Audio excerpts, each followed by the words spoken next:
Bonjour à toutes et à tous, j'espère que vous allez bien, parce que moi je suis en pleine forme pour attaquer cette nouvelle news en vrac.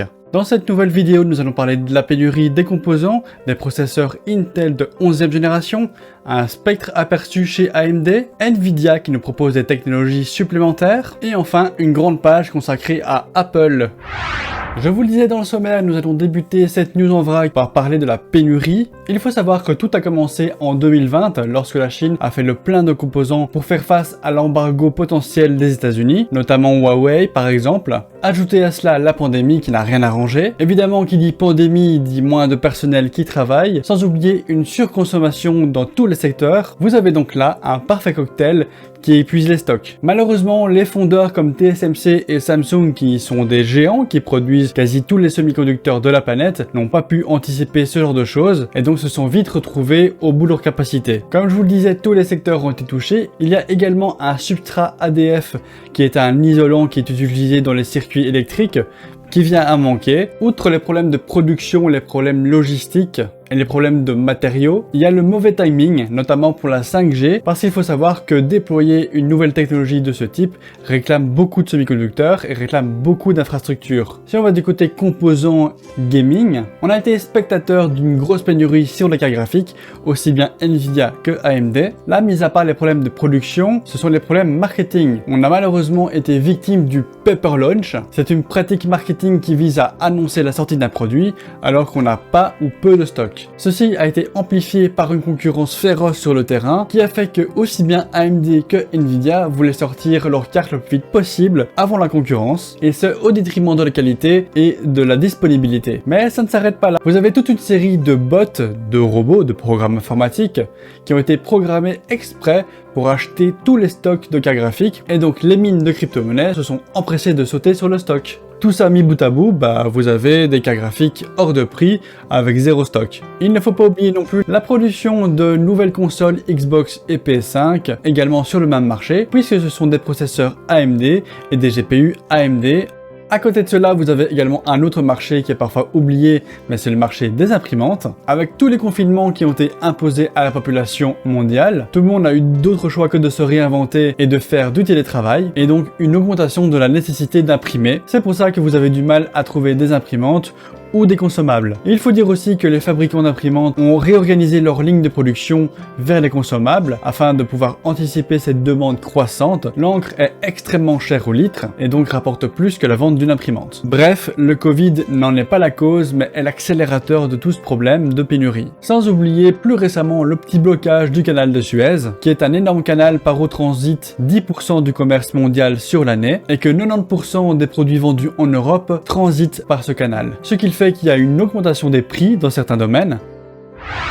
Les processeurs Intel de 11e génération sont enfin sortis. Nous avons donc toute une pléthore de tests, et ceux-ci sont sans appel. Cette génération est vraiment décevante. La seule réelle avancée, c'est d'avoir du PCI Express 4.0 et de pouvoir utiliser des mémoires RAM à 3200 MHz nativement. Sinon, en fait, il s'agit simplement d'un refresh, ou plutôt d'une génération transitoire, vers ce que Intel devrait réellement nous proposer avec la génération Alder Lake. Cette nouvelle génération de processeurs Intel nous propose un i9 11700K à 8 cœurs 16 threads contre 10 cœurs 20 threads pour la génération précédente avec le i9 10900K. On a donc des performances qui ne sont pas au rendez-vous. Mais là où bas blesse, c'est la température.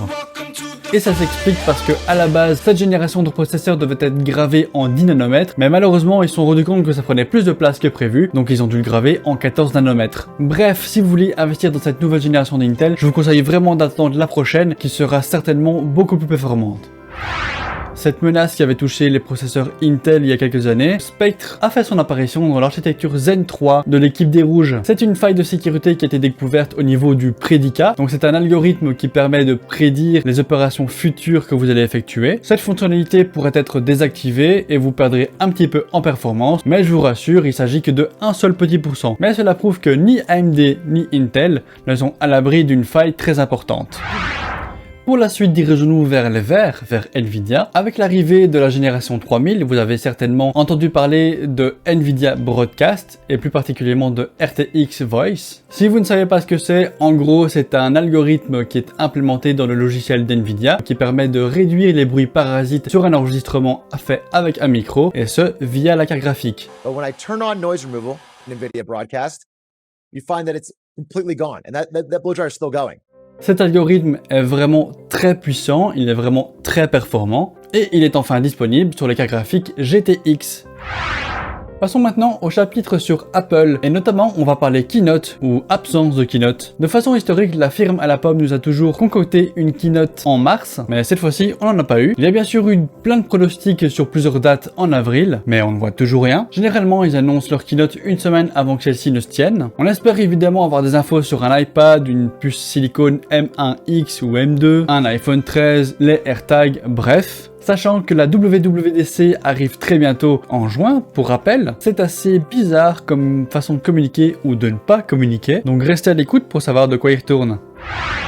Continuons avec Apple et avec cette news plus ou moins historique. Apple s'ouvrirait enfin au monde, enfin dans une certaine mesure, puisqu'il s'agit ici de l'API Find My. Pour les habitués de la pomme, vous connaissez certainement la fonction localiser, qui est une fonction qui vous permet de localiser vos appareils Apple, et ce grâce à un réseau maillé dont fait partie chaque produit Apple, même ceux de votre voisin, du gars que vous croisez dans la rue, de votre épicier. Bref, tous les produits Apple sont interconnectés de façon anonyme, de façon cryptée, de façon sécurisée, et ce afin de pouvoir donner une localisation approximative d'un appareil perdu. Et donc, pour la petite histoire, Apple ouvre ce système à d'autres fabricants. On pourrait donc imaginer pouvoir retrouver son vélo connecté grâce à ce système. Apple initie le réseau d'objets trouvés le plus gros du monde. Au moins, ça permettra de retrouver vos objets perdus ou volés, bien que si c'est volé, je vous conseille de prévenir la police et de ne pas aller sur place vous-même. Votre sécurité avant tout.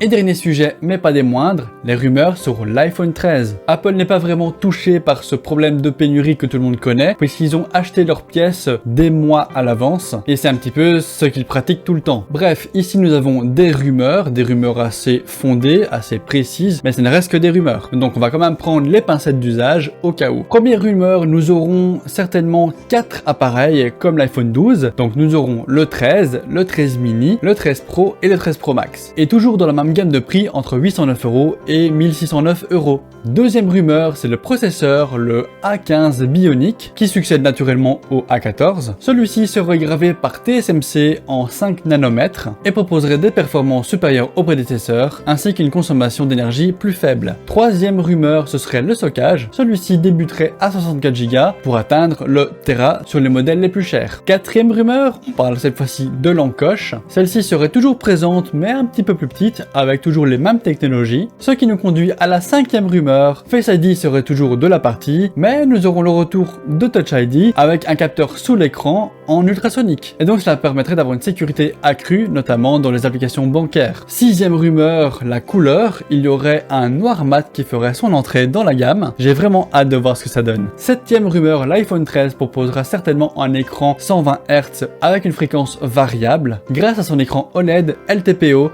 qui nous amène à la huitième rumeur, le Always Display On, qui nous permettra d'afficher des notifications, l'heure ou diverses choses sur l'écran éteint, ce qu'il se fait déjà dans le monde Android depuis très longtemps. Rumeur numéro 9, la 5G. La 5G sera bien sûr de la partie, mais peut-être pas la 5G millimétrique. En quelques mots, la 5G millimétrique est disponible en test aux États-Unis pour l'instant, mais ce n'est pas encore d'actualité dans nos contrées. Mais cette 5G Plus pourrait atteindre des vitesses vraiment très élevées, à voir si vous nous inclure ça dans l'iPhone 13 ou non. Rumeur numéro 10. L'iPhone 13 serait compatible Wi-Fi 6E. Le Wi-Fi 6E permet des débits plus importants que le Wi-Fi 5 et celui-ci fait son apparition en Europe de façon très timide depuis le mois de mars. 11e rumeur. Il se pourrait bien que l'iPhone 13 Pro Max soit dépourvu de toute connectique, aussi bien jack que Lightning. Nous aurions donc un rechargement par induction seulement. Pas d'inquiétude pour les utilisateurs de CarPlay car celui-ci peut être utilisé sans fil.